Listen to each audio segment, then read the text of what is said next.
고요한 마음을 찾아 떠나는 여정, 명상. 바쁜 현대인의 삶 속에서 잠시의 쉼과 평온을 찾으려는 열망이 커지면서 명상이라는 단어는 이제 우리에게 너무나 익숙한 말이 되었습니다. 서점에는 명상에 관한 책들이 가득하고 스마트폰 앱은 우리를 명상의 세계로 안내하며 기업들조차 직원들의 정신건강을 위해 명상 프로그램을 도입하고 있습니다. 마치 전 세계가 거대한 명상 열풍에 휩싸인 듯합니다. 하지만 이토록 친숙한 명상이라는 단어에 대해 우리는 얼마나 깊이 이해하고 있을까요? 아마 많은 분들이 어린 시절의 기억을 떠올리실 겁니다. 초등학교 시절 아침 조회 시간이 끝나고 나면 명상의 시간이 있었죠. 교실 스피커에서는 잔잔하지만 어딘가 어색한 음악이 흘러나오고 선생님께서는 조용히 눈을 감고 앉아 있으라고 하셨습니다. 하지만 그 5분 남짓한 시간 동안 과연 진정한 명상을 했던 친구가 몇이나 있었을까요? 대부분은 시끄럽게 떠들고 장난치다가 선생님의 발소리가 들리면 그제야 허둥지둥 자리에 앉아 눈을 감고 명상하는 척을 하곤 했습니다. 그때 우리는 명상이 무엇인지 배우지 못했습니다. 그저 눈을 감고 조용히 앉아있는 것이라는 행위만을 기억할 뿐입니다. 어쩌면 성인이 된 지금도 명상에 대한 우리의 이해는 그 시절에서 크게 벗어나지 못했을지도 모릅니다. 오늘 우리는 바로 이 명상이라는 단어, 특히 그 이름에 숨겨진 깊은 의미를 탐구해보고자 합니다. 한 청취자분께서 아주 중요한 질문을 보내주셨습니다. 명상의 명자는 어두울 명자를 쓰는 건가요? 밝은 깨달음을 추구하는 것이라면 밝을 명자를 써야 하는 것 아닌가요? 참으로 예리하고 본질적인 질문입니다. 오늘은 이 질문을 실마리 삼아 명상이라는 단어의 뿌리를 파고들고 부처님의 가르침 속에서 어둠과 밝음이 어떤 의미를 지니는지 함께 여행을 떠나보겠습니다. 우선 명상이라는 단어 자체부터 살펴보겠습니다. 많은 분들이 명상을 불교 고유의 수행법으로 생각하지만 놀랍게도 명상이라는 단어는 부처님께서 직접 사용하시거나 불교 경전에 자주 등장하는 용어는 아닙니다. 물론 마음을 고요히 하는 수행법은 불교의 핵심이지만 명상이라는 한자어는 후대에 생겨나 현대에 들어 널리 쓰이게 된 표현에 가깝습니다. 그렇다면 그 어원은 무엇일까요? 질문자께서 정확히 짚어주셨듯 명상은 어두울 명자와 생각상 자로 이루어져 있습니다. 글자 그대로 풀이하면 생각을 어둡게 한다. 또는 생각을 잠잠하게 한다는 뜻이 됩니다. 이는 끊임없이 솟아오르는 번뇌와 잡념의 소용돌이를 멈추고 고요하고 잠잠한 마음의 상태로 들어가는 것을 의미합니다. 시끄러운 시장의 소음을 잠재우고 깊은 밤의 정적 속으로 들어가는 것과 같습니다. 하지만 여기서 우리는 부처님의 가르침에 등장하는 또 다른 중요한 개념과 마주하게 됩니다. 바로 사유입니다.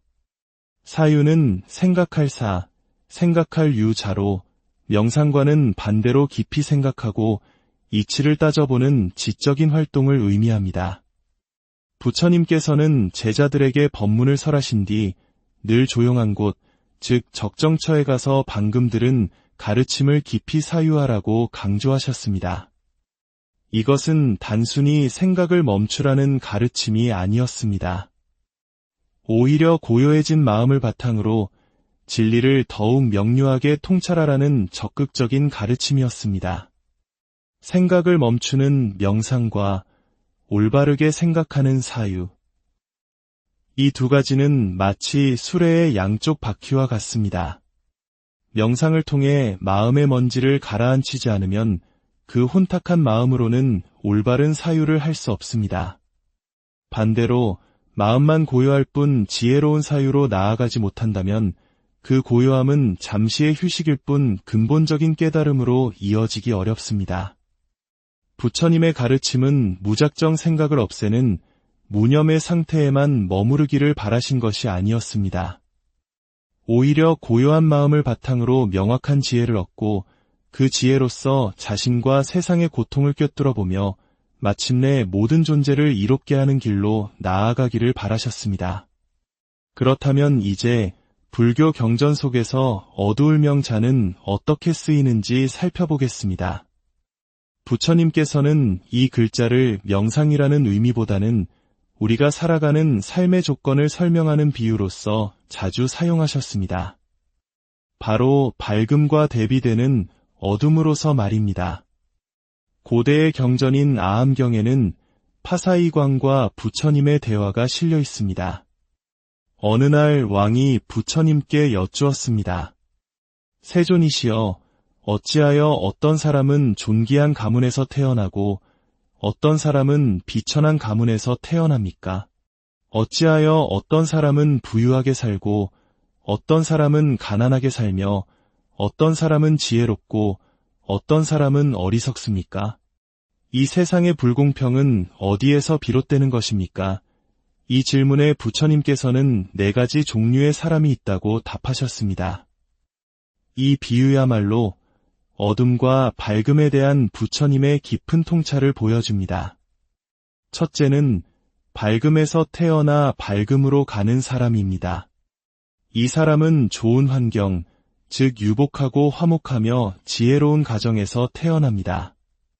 부족함 없이 사랑받으며 자라나 세상을 긍정적으로 바라봅니다. 이것이 바로 밝음에서 태어난 것입니다. 그러나 그는 자신이 가진 것에 교만하지 않고 오히려 그것을 바탕으로 더욱 지혜를 닦고 자비를 베풀며 살아갑니다. 받은 복을 더 큰 복으로 키워 세상에 나누어 주니 그의 미래 또한 밝음으로 향하게 됩니다. 둘째는 밝음에서 태어나 어둠으로 가는 사람입니다. 이 사람 역시 좋은 환경에서 태어나 많은 것을 누리며 살아갑니다. 하지만 그는 자신이 누리는 것들을 당연하게 여기고 교만과 아집에 사로잡힙니다. 자신보다 못한 사람을 업신여기고 자신의 복을 헛된 쾌락과 이기심을 채우는 데 낭비합니다. 밝은 출발을 했음에도 불구하고 그의 어리석은 행위는 스스로를 깊은 어둠의 구렁텅이로 몰아넣습니다. 셋째는 어둠에서 태어나 밝음으로 가는 사람입니다. 이 사람은 불행한 환경, 즉 가난하고 고통스러운 현실 속에서 태어납니다. 이것이 바로 어둠에서 태어난 것입니다. 하지만 그는 자신의 처지를 비관하거나 원망하지 않습니다. 오히려 그 고통을 삶의 스승으로 삼아 더욱 간절하게 진리를 구하고 지혜를 배우며 선행을 실천합니다. 진흙 속에서 피어나는 연꽃처럼 그는 가장 어두운 곳에서 가장 밝은 빛을 향해 나아갑니다. 부처님께서는 이런 사람을 비유하여 처음에는 맨 땅을 걷다가 다음에는 평상에 오르고 말을 타고 코끼리를 탄 뒤에 마침내 왕궁으로 들어가는 사람과 같다고 극찬하셨습니다. 우리 한국인들의 역사 속에도 이러한 역경을 딛고 일어선 위대한 인물들의 이야기가 수없이 많습니다. 어둠 속에서 희망을 잃지 않는 강인한 정신은 어쩌면 우리 민족의 DNA에 새겨진 가장 고귀한 유산일지도 모릅니다. 넷째는 어둠에서 태어나 어둠으로 가는 사람입니다. 이 사람은 불행한 환경에서 태어나 그 고통에 굴복하고 절망에 빠집니다. 세상을 원망하고 증오하며 악한 생각과 행동으로 자신의 삶을 더욱 깊은 어둠 속으로 끌고 들어갑니다. 고통의 악순환에서 벗어나지 못하는 가장 안타까운 경우입니다. 부처님의 이 가르침은 우리에게 깊은 울림을 줍니다. 우리의 삶은 태어난 환경, 즉 처음 주어진 밝음이나 어둠에 의해 결정되는 것이 아니라는 것입니다. 중요한 것은 지금 이 순간 우리가 어떤 마음으로 어떤 길을 선택하여 나아가고 있느냐 하는 것입니다. 지금 내가 처한 상황이 어둡다고 해서 절망할 필요가 없습니다. 그 어둠은 오히려 더 큰 밝음으로 나아갈 수 있는 소중한 디딤돌이 될 수 있기 때문입니다. 이제 어두울명이라는 한 글자 속에 숨겨진 또 하나의 깊은 우주를 탐험해 보겠습니다. 이것은 마치 한 편의 시와 같은 해석입니다. 어두울명 자를 가만히 들여다보면 그 구조가 매우 흥미롭습니다. 위에는 집이나 뚜껑을 의미하는 면 자가 있고 그 아래에는 날짜나 해를 의미하는 일자와 여섯을 의미하는 육자가 합쳐진 글자가 있습니다. 불교 심리학의 관점에서 이 세상, 즉 내가 인식하는 우주는 6가지 요소로 이루어져 있다고 봅니다. 바로 색깔, 소리, 냄새, 맛, 감촉, 그리고 생각, 이를 6가지 티끌, 즉 육진이라고 합니다. 이 6가지가 우리가 경험하는 세상의 전부입니다. 그리고 이 세상을 비추는 우리의 정신작용, 즉 보는 힘을 견해라고 합니다. 이 견해야말로 우리 정신세계의 태양과 같습니다. 태양이 떠올라야 온 세상이 모습을 드러내듯 우리의 견해라는 정신의 태양이 깨어나야 비로소 6가지 세상이 우리 앞에 펼쳐집니다. 그렇다면 어두울명 자는 무엇을 의미할까요? 바로 우리의 6가지 세상을 비추는 정신의 태양 위에 무지와 번뇌라는 뚜껑이 덮여있는 상태를 상징하는 것입니다. 태양이 가려졌으니 세상은 어두울 수밖에 없습니다. 이것이 바로 우리가 겪는 고통의 근본 원인, 즉 무명, 밝음이 없는 상태입니다. 이렇게 보면 명상이란 단순히 생각을 어둡게 만드는 행위를 넘어 우리 정신의 태양을 가리고 있는 무명의 뚜껑을 잠시 걷어내는 연습이라고도 할 수 있습니다.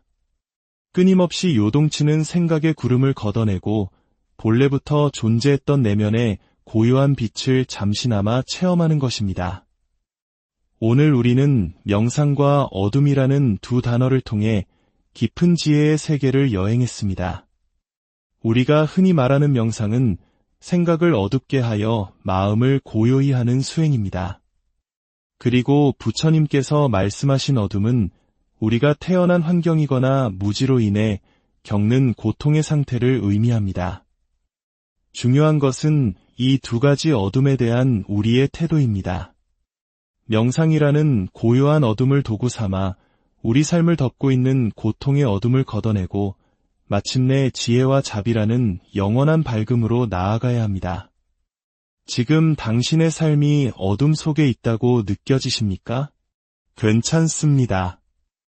부처님의 가르침은 그 어둠이 끝이 아니라 새로운 시작이 될 수 있음을 알려줍니다.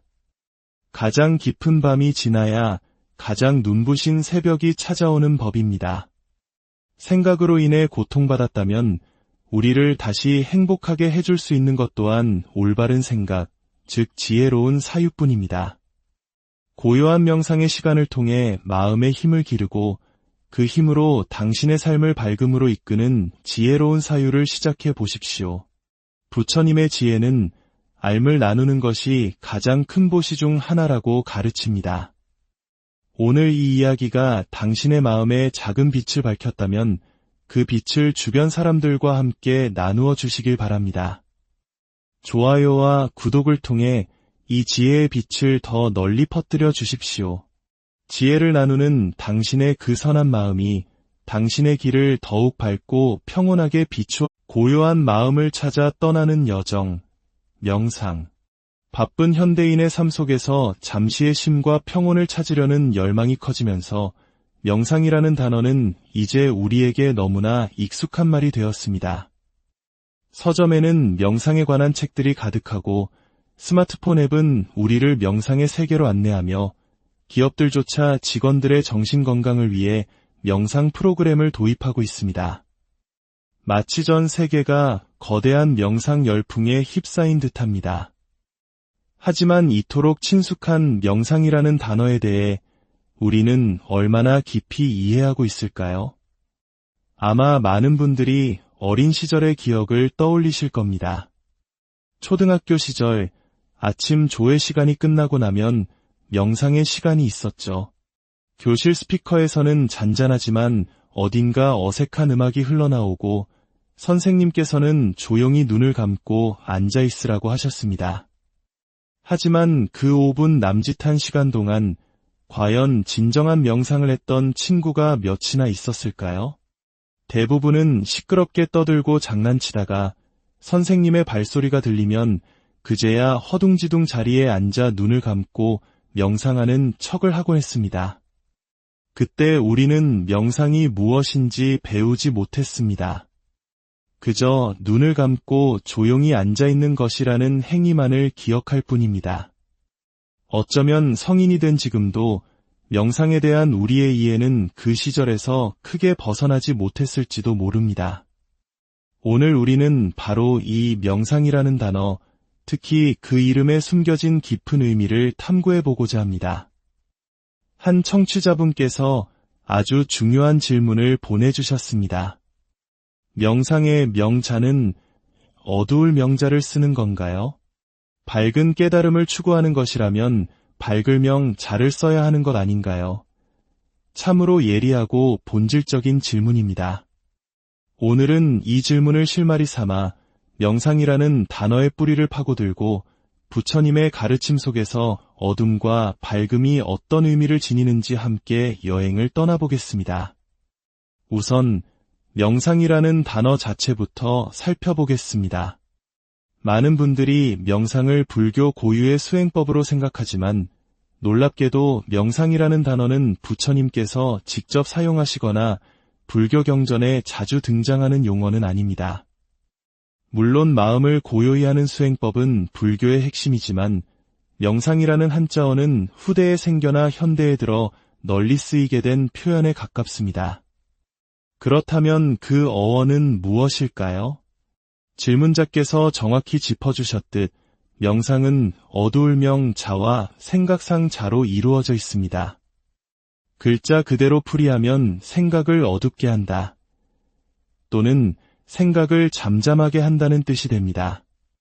이는 끊임없이 솟아오르는 번뇌와 잡념의 소용돌이를 멈추고 고요하고 잠잠한 마음의 상태로 들어가는 것을 의미합니다. 시끄러운 시장의 소음을 잠재우고 깊은 밤의 정적 속으로 들어가는 것과 같습니다. 하지만 여기서 우리는 부처님의 가르침에 등장하는 또 다른 중요한 개념과 마주하게 됩니다. 바로 사유입니다. 사유는 생각할 사, 생각할 유자로 명상과는 반대로 깊이 생각하고 이치를 따져보는 지적인 활동을 의미합니다. 부처님께서는 제자들에게 법문을 설하신 뒤 늘 조용한 곳, 즉 적정처에 가서 방금 들은 가르침을 깊이 사유하라고 강조하셨습니다. 이것은 단순히 생각을 멈추라는 가르침이 아니었습니다. 오히려 고요해진 마음을 바탕으로 진리를 더욱 명료하게 통찰하라는 적극적인 가르침이었습니다. 생각을 멈추는 명상과 올바르게 생각하는 사유. 이 두 가지는 마치 수레의 양쪽 바퀴와 같습니다. 명상을 통해 마음의 먼지를 가라앉히지 않으면 그 혼탁한 마음으로는 올바른 사유를 할 수 없습니다. 반대로 마음만 고요할 뿐 지혜로운 사유로 나아가지 못한다면 그 고요함은 잠시의 휴식일 뿐 근본적인 깨달음으로 이어지기 어렵습니다. 부처님의 가르침은 무작정 생각을 없애는 무념의 상태에만 머무르기를 바라신 것이 아니었습니다. 오히려 고요한 마음을 바탕으로 명확한 지혜를 얻고 그 지혜로서 자신과 세상의 고통을 꿰뚫어보며 마침내 모든 존재를 이롭게 하는 길로 나아가기를 바라셨습니다. 그렇다면 이제 불교 경전 속에서 어두울 명자는 어떻게 쓰이는지 살펴보겠습니다. 부처님께서는 이 글자를 명상이라는 의미보다는 우리가 살아가는 삶의 조건을 설명하는 비유로서 자주 사용하셨습니다. 바로 밝음과 대비되는 어둠으로서 말입니다. 고대의 경전인 아함경에는 파사이광과 부처님의 대화가 실려 있습니다. 어느 날 왕이 부처님께 여쭈었습니다. 세존이시여, 어찌하여 어떤 사람은 존귀한 가문에서 태어나고 어떤 사람은 비천한 가문에서 태어납니까? 어찌하여 어떤 사람은 부유하게 살고 어떤 사람은 가난하게 살며 어떤 사람은 지혜롭고 어떤 사람은 어리석습니까? 이 세상의 불공평은 어디에서 비롯되는 것입니까? 이 질문에 부처님께서는 4가지 종류의 사람이 있다고 답하셨습니다. 이 비유야말로 어둠과 밝음에 대한 부처님의 깊은 통찰을 보여줍니다. 첫째는 밝음에서 태어나 밝음으로 가는 사람입니다. 이 사람은 좋은 환경, 즉 유복하고 화목하며 지혜로운 가정에서 태어납니다. 부족함 없이 사랑받으며 자라나 세상을 긍정적으로 바라봅니다. 이것이 바로 밝음에서 태어난 것입니다. 그러나 그는 자신이 가진 것에 교만하지 않고 오히려 그것을 바탕으로 더욱 지혜를 닦고 자비를 베풀며 살아갑니다. 받은 복을 더 큰 복으로 키워 세상에 나누어 주니 그의 미래 또한 밝음으로 향하게 됩니다. 둘째는 밝음에서 태어나 어둠으로 가는 사람입니다. 이 사람 역시 좋은 환경에서 태어나 많은 것을 누리며 살아갑니다. 하지만 그는 자신이 누리는 것들을 당연하게 여기고 교만과 아집에 사로잡힙니다. 자신보다 못한 사람을 업신여기고 자신의 복을 헛된 쾌락과 이기심을 채우는 데 낭비합니다.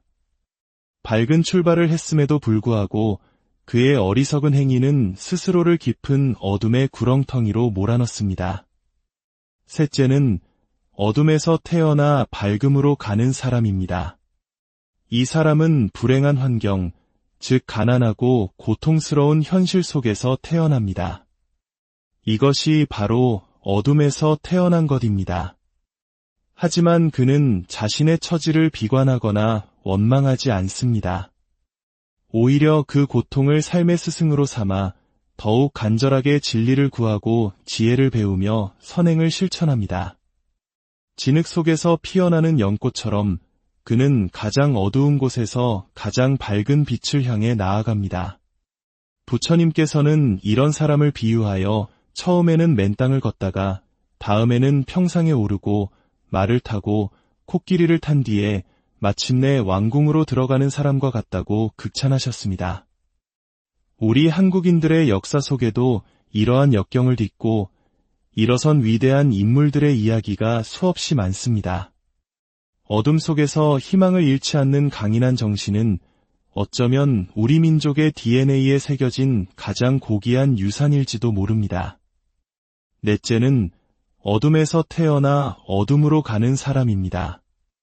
이 사람은 불행한 환경에서 태어나 그 고통에 굴복하고 절망에 빠집니다.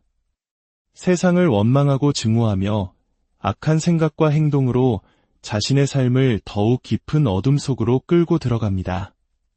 고통의 악순환에서 벗어나지 못하는 가장 안타까운 경우입니다. 부처님의 이 가르침은 우리에게 깊은 울림을 줍니다. 우리의 삶은 태어난 환경, 즉 처음 주어진 밝음이나 어둠에 의해 결정되는 것이 아니라는 것입니다.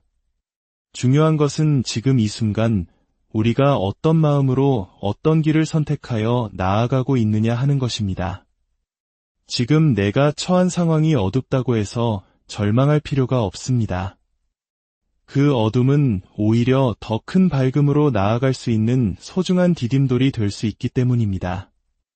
이제 어두울명이라는 한 글자 속에 숨겨진 또 하나의 깊은 우주를 탐험해 보겠습니다. 이것은 마치 한 편의 시와 같은 해석입니다. 어두울명 자를 가만히 들여다보면 그 구조가 매우 흥미롭습니다.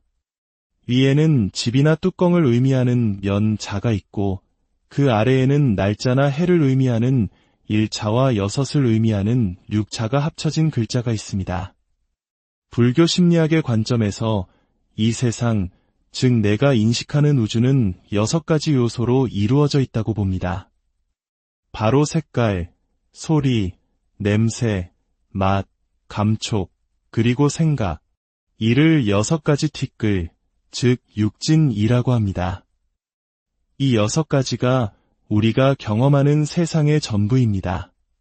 그리고 이 세상을 비추는 우리의 정신작용, 즉 보는 힘을 견해라고 합니다. 이 견해야말로 우리 정신세계의 태양과 같습니다. 태양이 떠올라야 온 세상의 모습을 드러내듯 우리의 견해라는 정신의 태양이 깨어나야 비로소 6가지 세상이 우리 앞에 펼쳐집니다. 그렇다면 어두울명 자는 무엇을 의미할까요? 바로 우리의 6가지 세상을 비추는 정신의 태양 위에 무지와 번뇌라는 뚜껑이 덮여있는 상태를 상징하는 것입니다. 태양이 가려졌으니 세상은 어두울 수밖에 없습니다. 이것이 바로 우리가 겪는 고통의 근본 원인, 즉 무명, 밝음이 없는 상태입니다. 이렇게 보면 명상이란 단순히 생각을 어둡게 만드는 행위를 넘어 우리 정신의 태양을 가리고 있는 무명의 뚜껑을 잠시 걷어내는 연습이라고도 할 수 있습니다. 끊임없이 요동치는 생각의 구름을 걷어내고 본래부터 존재했던 내면의 고요한 빛을 잠시나마 체험하는 것입니다. 오늘 우리는 명상과 어둠이라는 두 단어를 통해 깊은 지혜의 세계를 여행했습니다. 우리가 흔히 말하는 명상은 생각을 어둡게 하여 마음을 고요히 하는 수행입니다. 그리고 부처님께서 말씀하신 어둠은 우리가 태어난 환경이거나 무지로 인해 겪는 고통의 상태를 의미합니다. 중요한 것은 이 2가지 어둠에 대한 우리의 태도입니다. 명상이라는 고요한 어둠을 도구 삼아 우리 삶을 덮고 있는 고통의 어둠을 걷어내고 마침내 지혜와 자비라는 영원한 밝음으로 나아가야 합니다. 지금 당신의 삶이 어둠 속에 있다고 느껴지십니까? 괜찮습니다. 부처님의 가르침은 그 어둠이 끝이 아니라 새로운 시작이 될 수 있음을 알려줍니다. 가장 깊은 밤이 지나야 가장 눈부신 새벽이 찾아오는 법입니다. 생각으로 인해 고통받았다면 우리를 다시 행복하게 해줄 수 있는 것 또한 올바른 생각, 즉 지혜로운 사유뿐입니다. 고요한 명상의 시간을 통해 마음의 힘을 기르고 그 힘으로 당신의 삶을 밝음으로 이끄는 지혜로운 사유를 시작해 보십시오. 부처님의 지혜는 알을 나누는 것이 가장 큰 보시 중 하나라고 가르칩니다. 오늘 이 이야기가 당신의 마음에 작은 빛을 밝혔다면 그 빛을 주변 사람들과 함께 나누어 주시길 바랍니다. 좋아요와 구독을 통해 이 지혜의 빛을 더 널리 퍼뜨려 주십시오. 지혜를 나누는 당신의 그 선한 마음이 당신의 길을 더욱 밝고 평온하게 비추어 고요한 마음을 찾아 떠나는 여정, 명상. 바쁜 현대인의 삶 속에서 잠시의 쉼과 평온을 찾으려는 열망이 커지면서 명상이라는 단어는 이제 우리에게 너무나 익숙한 말이 되었습니다. 서점에는 명상에 관한 책들이 가득하고 스마트폰 앱은 우리를 명상의 세계로 안내하며 기업들조차 직원들의 정신건강을 위해 명상 프로그램을 도입하고 있습니다. 마치 전 세계가 거대한 명상 열풍에 휩싸인 듯합니다. 하지만 이토록 친숙한 명상이라는 단어에 대해 우리는 얼마나 깊이 이해하고 있을까요? 아마 많은 분들이 어린 시절의 기억을 떠올리실 겁니다. 초등학교 시절 아침 조회 시간이 끝나고 나면 명상의 시간이 있었죠. 교실 스피커에서는 잔잔하지만 어딘가 어색한 음악이 흘러나오고 선생님께서는 조용히 눈을 감고 앉아 있으라고 하셨습니다. 하지만 그 5분 남짓한 시간 동안 과연 진정한 명상을 했던 친구가 몇이나 있었을까요? 대부분은 시끄럽게 떠들고 장난치다가 선생님의 발소리가 들리면 그제야 허둥지둥 자리에 앉아 눈을 감고 명상하는 척을 하곤 했습니다. 그때 우리는 명상이 무엇인지 배우지 못했습니다. 그저 눈을 감고 조용히 앉아있는 것이라는 행위만을 기억할 뿐입니다. 어쩌면 성인이 된 지금도 명상에 대한 우리의 이해는 그 시절에서 크게 벗어나지 못했을지도 모릅니다. 오늘 우리는 바로 이 명상이라는 단어, 특히 그 이름에 숨겨진 깊은 의미를 탐구해보고자 합니다. 한 청취자분께서 아주 중요한 질문을 보내주셨습니다.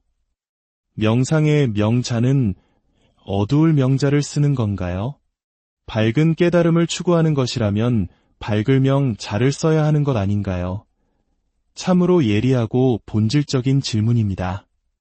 오늘은 이 질문을 실마리 삼아 명상이라는 단어의 뿌리를 파고들고 부처님의 가르침 속에서 어둠과 밝음이 어떤 의미를 지니는지 함께 여행을 떠나보겠습니다.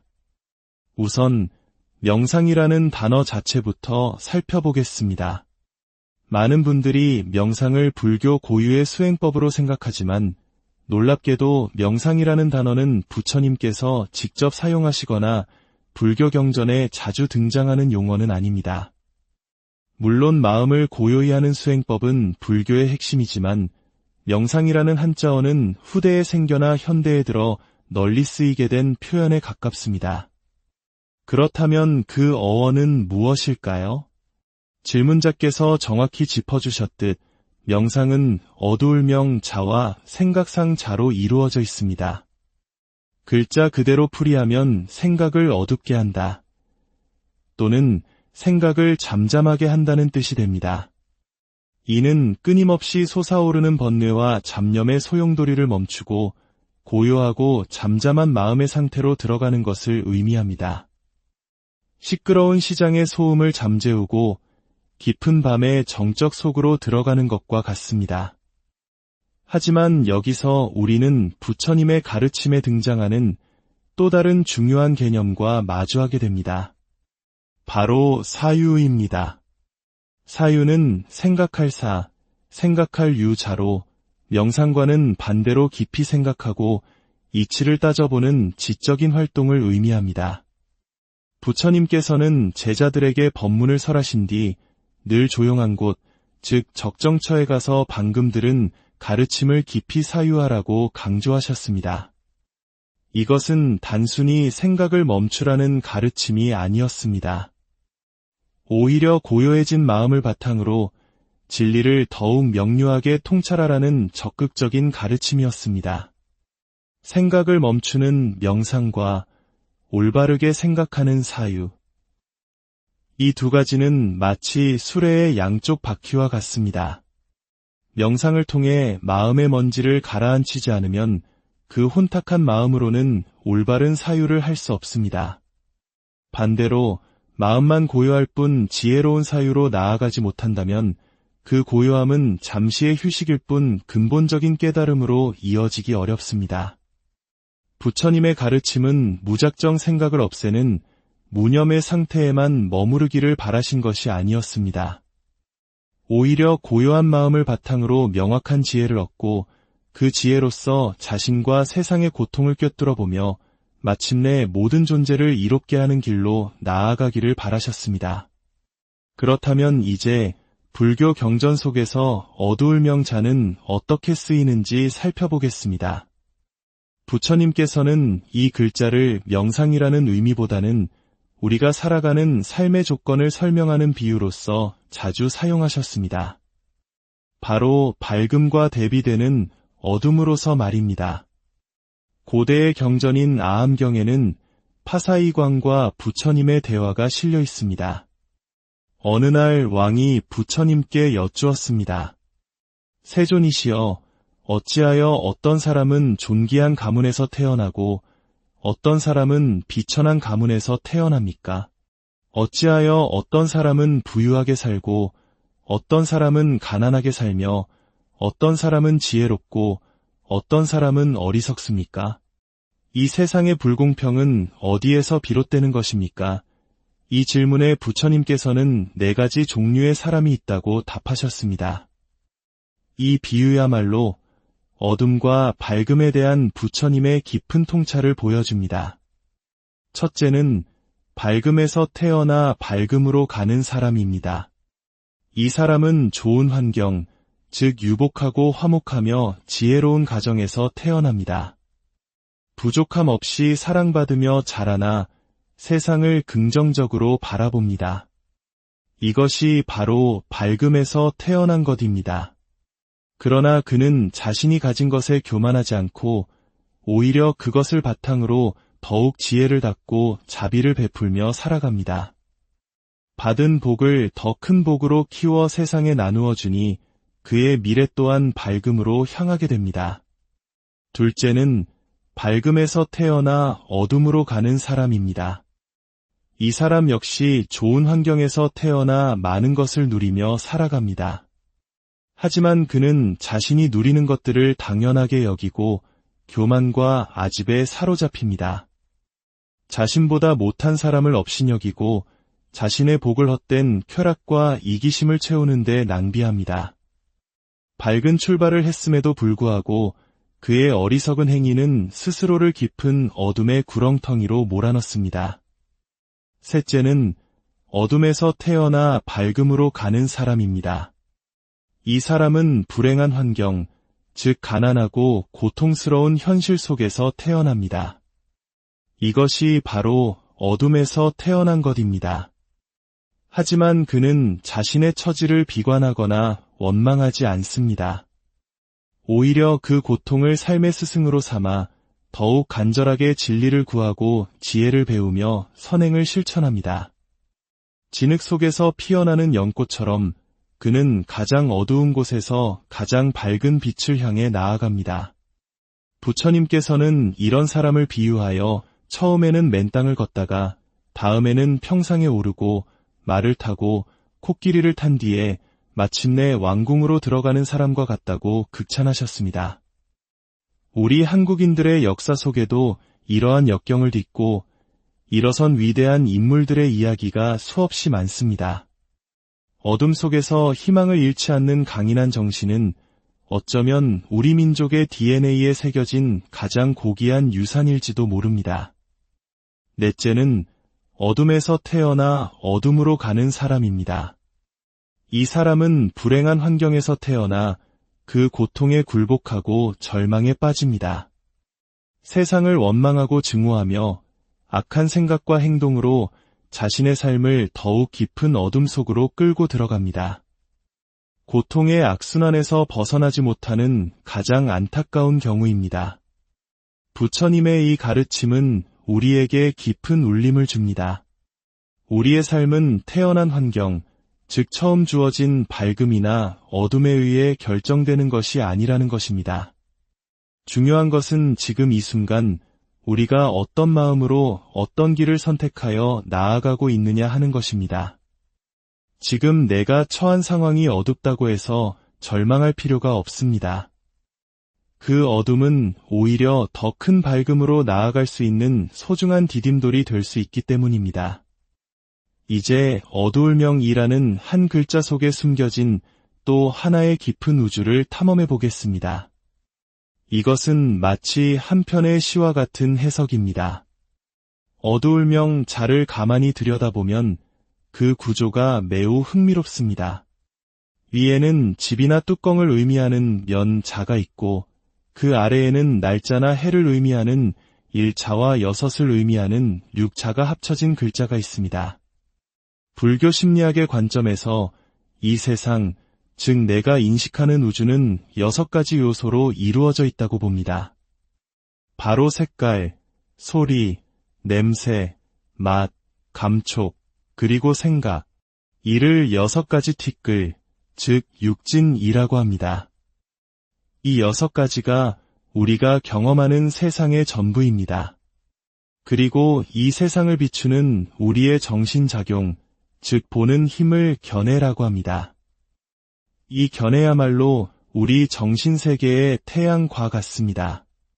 태양이 떠올라야 온 세상의 모습을 드러내듯 우리의 견해라는 정신의 태양이 깨어나야 비로소 6가지 세상이 우리 앞에 펼쳐집니다. 그렇다면 어두울명 자는 무엇을 의미할까요? 바로 우리의 6가지 세상을 비추는 정신의 태양 위에 무지와 번뇌라는 뚜껑이 덮여있는 상태를 상징하는 것입니다.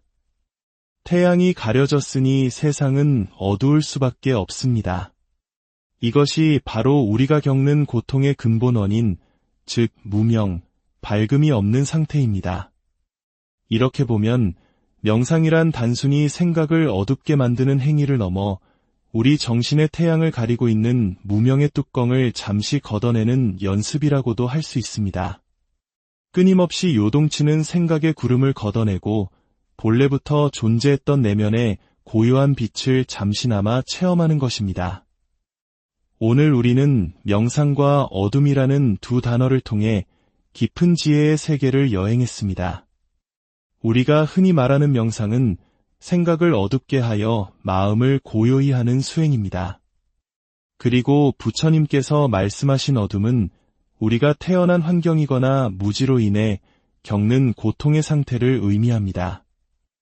중요한 것은 이 두 가지 어둠에 대한 우리의 태도입니다. 명상이라는 고요한 어둠을 도구 삼아 우리 삶을 덮고 있는 고통의 어둠을 걷어내고 마침내 지혜와 자비라는 영원한 밝음으로 나아가야 합니다. 지금 당신의 삶이 어둠 속에 있다고 느껴지십니까? 괜찮습니다. 부처님의 가르침은 그 어둠이 끝이 아니라 새로운 시작이 될 수 있음을 알려줍니다. 가장 깊은 밤이 지나야 가장 눈부신 새벽이 찾아오는 법입니다. 생각으로 인해 고통받았다면 우리를 다시 행복하게 해줄 수 있는 것 또한 올바른 생각, 즉 지혜로운 사유뿐입니다. 고요한 명상의 시간을 통해 마음의 힘을 기르고 그 힘으로 당신의 삶을 밝음으로 이끄는 지혜로운 사유를 시작해 보십시오. 부처님의 지혜는 알을 나누는 것이 가장 큰 보시 중 하나라고 가르칩니다. 오늘 이 이야기가 당신의 마음에 작은 빛을 밝혔다면 그 빛을 주변 사람들과 함께 나누어 주시길 바랍니다. 좋아요와 구독을 통해 이 지혜의 빛을 더 널리 퍼뜨려 주십시오. 지혜를 나누는 당신의 그 선한 마음이 당신의 길을 더욱 밝고 평온하게 비추어 고요한 마음을 찾아 떠나는 여정, 명상. 바쁜 현대인의 삶 속에서 잠시의 쉼과 평온을 찾으려는 열망이 커지면서 명상이라는 단어는 이제 우리에게 너무나 익숙한 말이 되었습니다. 서점에는 명상에 관한 책들이 가득하고 스마트폰 앱은 우리를 명상의 세계로 안내하며 기업들조차 직원들의 정신건강을 위해 명상 프로그램을 도입하고 있습니다. 마치 전 세계가 거대한 명상 열풍에 휩싸인 듯합니다. 하지만 이토록 친숙한 명상이라는 단어에 대해 우리는 얼마나 깊이 이해하고 있을까요? 아마 많은 분들이 어린 시절의 기억을 떠올리실 겁니다. 초등학교 시절 아침 조회 시간이 끝나고 나면 명상의 시간이 있었죠. 교실 스피커에서는 잔잔하지만 어딘가 어색한 음악이 흘러나오고 선생님께서는 조용히 눈을 감고 앉아 있으라고 하셨습니다. 하지만 그 5분 남짓한 시간 동안 과연 진정한 명상을 했던 친구가 몇이나 있었을까요? 대부분은 시끄럽게 떠들고 장난치다가 선생님의 발소리가 들리면 그제야 허둥지둥 자리에 앉아 눈을 감고 명상하는 척을 하곤 했습니다. 그때 우리는 명상이 무엇인지 배우지 못했습니다. 그저 눈을 감고 조용히 앉아있는 것이라는 행위만을 기억할 뿐입니다. 어쩌면 성인이 된 지금도 명상에 대한 우리의 이해는 그 시절에서 크게 벗어나지 못했을지도 모릅니다. 오늘 우리는 바로 이 명상이라는 단어, 특히 그 이름에 숨겨진 깊은 의미를 탐구해보고자 합니다. 한 청취자분께서 아주 중요한 질문을 보내주셨습니다. 명상의 명자는 어두울 명자를 쓰는 건가요? 밝은 깨달음을 추구하는 것이라면 밝을 명자를 써야 하는 것 아닌가요?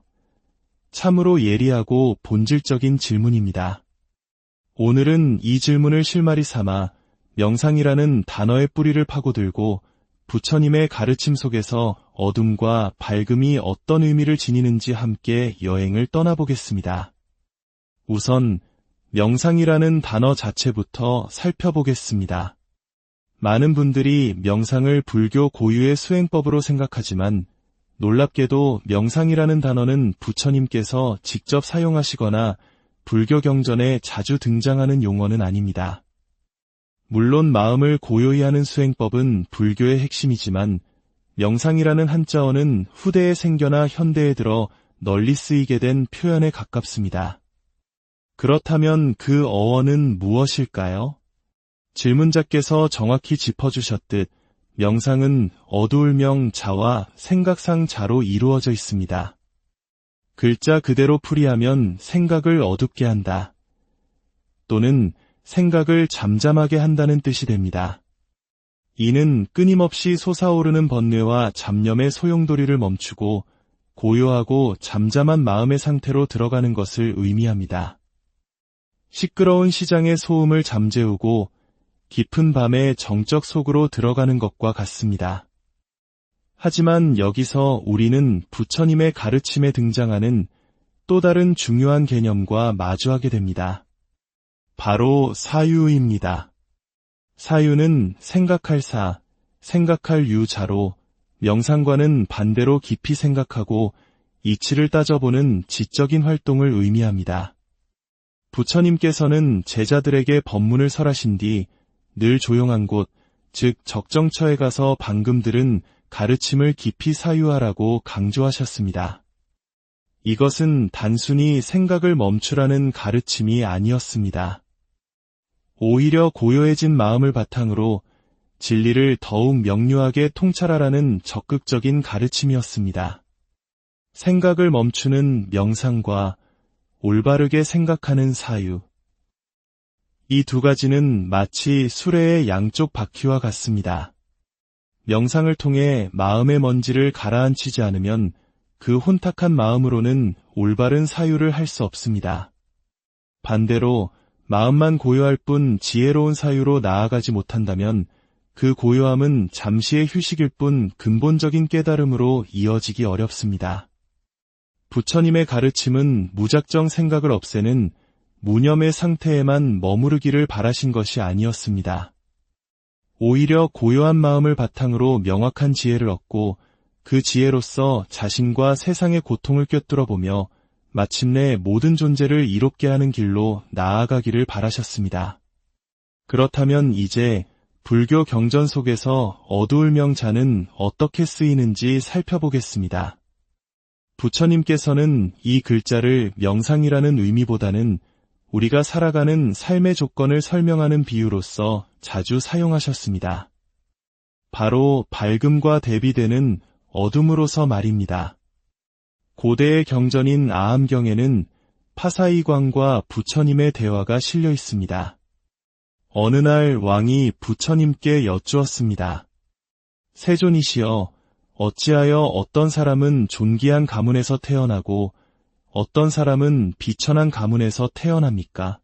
어찌하여 어떤 사람은 부유하게 살고 어떤 사람은 가난하게 살며 어떤 사람은 지혜롭고 어떤 사람은 어리석습니까? 이 세상의 불공평은 어디에서 비롯되는 것입니까? 이 질문에 부처님께서는 4가지 종류의 사람이 있다고 답하셨습니다. 이 비유야말로 어둠과 밝음에 대한 부처님의 깊은 통찰을 보여줍니다. 첫째는 밝음에서 태어나 밝음으로 가는 사람입니다. 이 사람은 좋은 환경, 즉 유복하고 화목하며 지혜로운 가정에서 태어납니다. 부족함 없이 사랑받으며 자라나 세상을 긍정적으로 바라봅니다. 이것이 바로 밝음에서 태어난 것입니다. 그러나 그는 자신이 가진 것에 교만하지 않고 오히려 그것을 바탕으로 더욱 지혜를 닦고 자비를 베풀며 살아갑니다. 받은 복을 더 큰 복으로 키워 세상에 나누어 주니 그의 미래 또한 밝음으로 향하게 됩니다. 둘째는 밝음에서 태어나 어둠으로 가는 사람입니다. 이 사람 역시 좋은 환경에서 태어나 많은 것을 누리며 살아갑니다. 하지만 그는 자신이 누리는 것들을 당연하게 여기고 교만과 아집에 사로잡힙니다. 자신보다 못한 사람을 업신여기고 자신의 복을 헛된 쾌락과 이기심을 채우는 데 낭비합니다. 밝은 출발을 했음에도 불구하고 그의 어리석은 행위는 스스로를 깊은 어둠의 구렁텅이로 몰아넣습니다. 셋째는 어둠에서 태어나 밝음으로 가는 사람입니다. 이 사람은 불행한 환경, 즉 가난하고 고통스러운 현실 속에서 태어납니다. 이것이 바로 어둠에서 태어난 것입니다. 하지만 그는 자신의 처지를 비관하거나 원망하지 않습니다. 오히려 그 고통을 삶의 스승으로 삼아 더욱 간절하게 진리를 구하고 지혜를 배우며 선행을 실천합니다. 진흙 속에서 피어나는 연꽃처럼 그는 가장 어두운 곳에서 가장 밝은 빛을 향해 나아갑니다. 부처님께서는 이런 사람을 비유하여 처음에는 맨땅을 걷다가 다음에는 평상에 오르고 말을 타고 코끼리를 탄 뒤에 마침내 왕궁으로 들어가는 사람과 같다고 극찬하셨습니다. 우리 한국인들의 역사 속에도 이러한 역경을 딛고 일어선 위대한 인물들의 이야기가 수없이 많습니다. 어둠 속에서 희망을 잃지 않는 강인한 정신은 어쩌면 우리 민족의 DNA에 새겨진 가장 고귀한 유산일지도 모릅니다. 넷째는 어둠에서 태어나 어둠으로 가는 사람입니다. 이 사람은 불행한 환경에서 태어나 그 고통에 굴복하고 절망에 빠집니다. 세상을 원망하고 증오하며 악한 생각과 행동으로 자신의 삶을 더욱 깊은 어둠 속으로 끌고 들어갑니다. 고통의 악순환에서 벗어나지 못하는 가장 안타까운 경우입니다. 부처님의 이 가르침은 우리에게 깊은 울림을 줍니다. 우리의 삶은 태어난 환경, 즉 처음 주어진 밝음이나 어둠에 의해 결정되는 것이 아니라는 것입니다. 중요한 것은 지금 이 순간 우리가 어떤 마음으로 어떤 길을 선택하여 나아가고 있느냐 하는 것입니다. 지금 내가 처한 상황이 어둡다고 해서 절망할 필요가 없습니다. 그 어둠은 오히려 더 큰 밝음으로 나아갈 수 있는 소중한 디딤돌이 될 수 있기 때문입니다. 이제 어두울명이라는 한 글자 속에 숨겨진 또 하나의 깊은 우주를 탐험해 보겠습니다.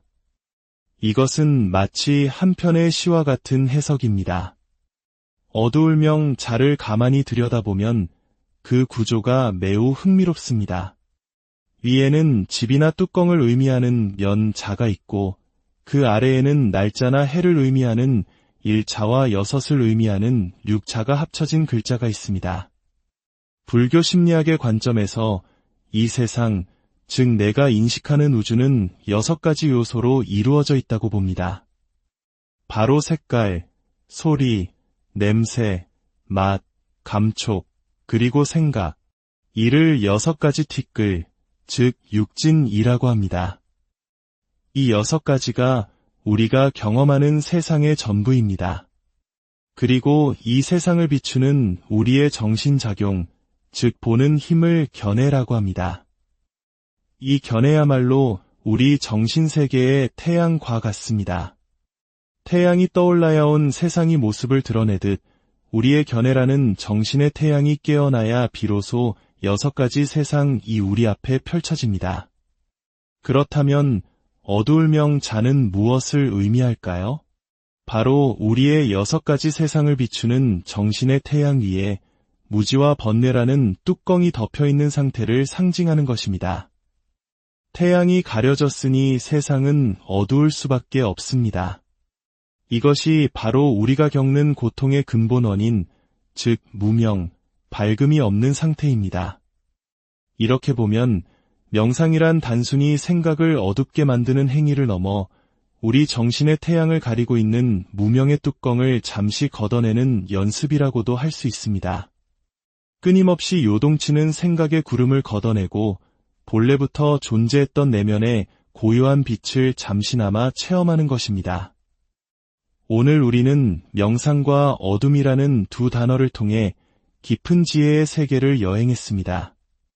우리가 흔히 말하는 명상은 생각을 어둡게 하여 마음을 고요히 하는 수행입니다.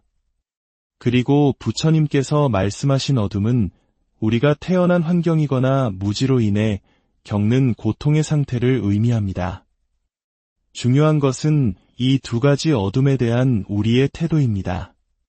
명상이라는 고요한 어둠을 도구 삼아 우리 삶을 덮고 있는 고통의 어둠을 걷어내고 마침내 지혜와 자비라는 영원한 밝음으로 나아가야 합니다.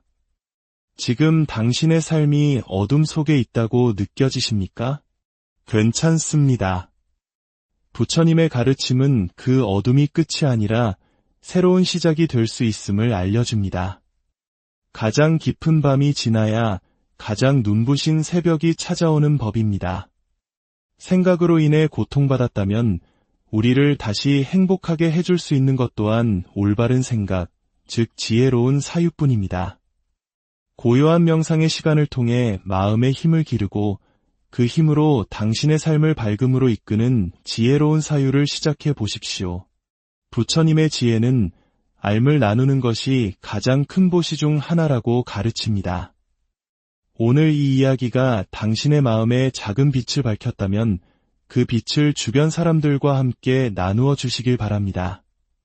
좋아요와 구독을 통해 이 지혜의 빛을 더 널리 퍼뜨려 주십시오. 지혜를 나누는 당신의 그 선한 마음이 당신의 길을 더욱 밝고 평온하게 비추어 고요한 마음을 찾아 떠나는 여정, 명상. 바쁜 현대인의 삶 속에서 잠시의 쉼과 평온을 찾으려는 열망이 커지면서 명상이라는 단어는 이제 우리에게 너무나 익숙한 말이 되었습니다. 서점에는 명상에 관한 책들이 가득하고 스마트폰 앱은 우리를 명상의 세계로 안내하며 기업들조차 직원들의 정신건강을 위해 명상 프로그램을 도입하고 있습니다.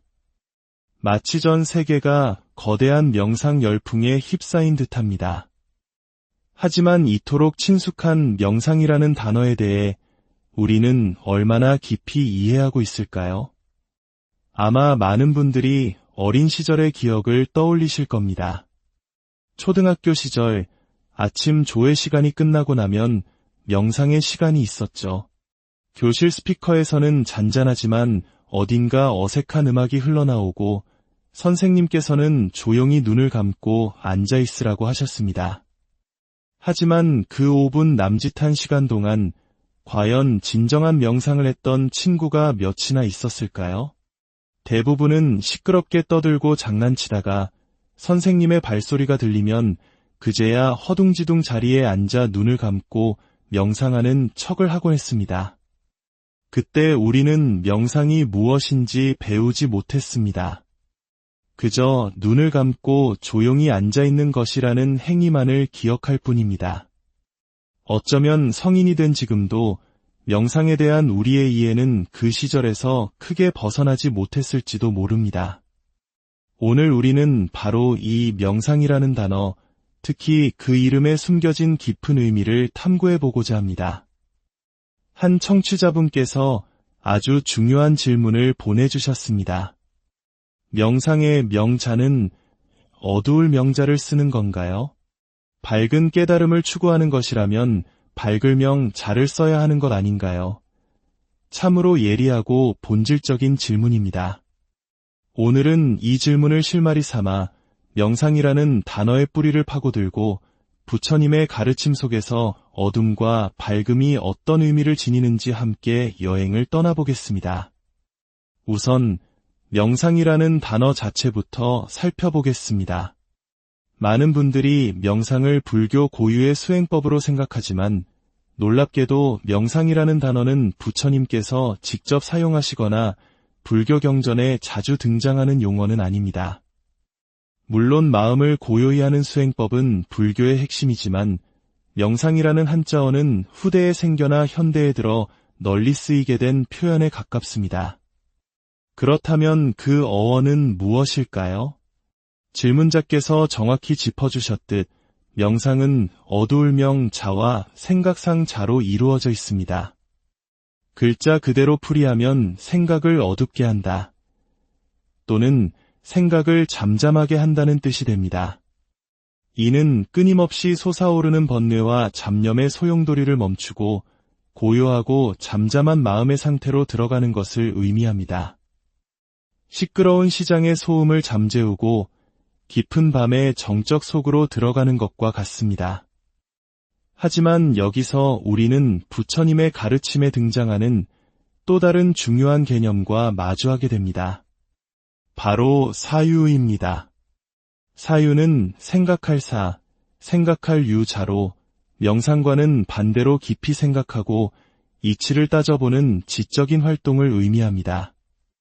부처님께서는 제자들에게 법문을 설하신 뒤 늘 조용한 곳, 즉 적정처에 가서 방금 들은 가르침을 깊이 사유하라고 강조하셨습니다. 이것은 단순히 생각을 멈추라는 가르침이 아니었습니다.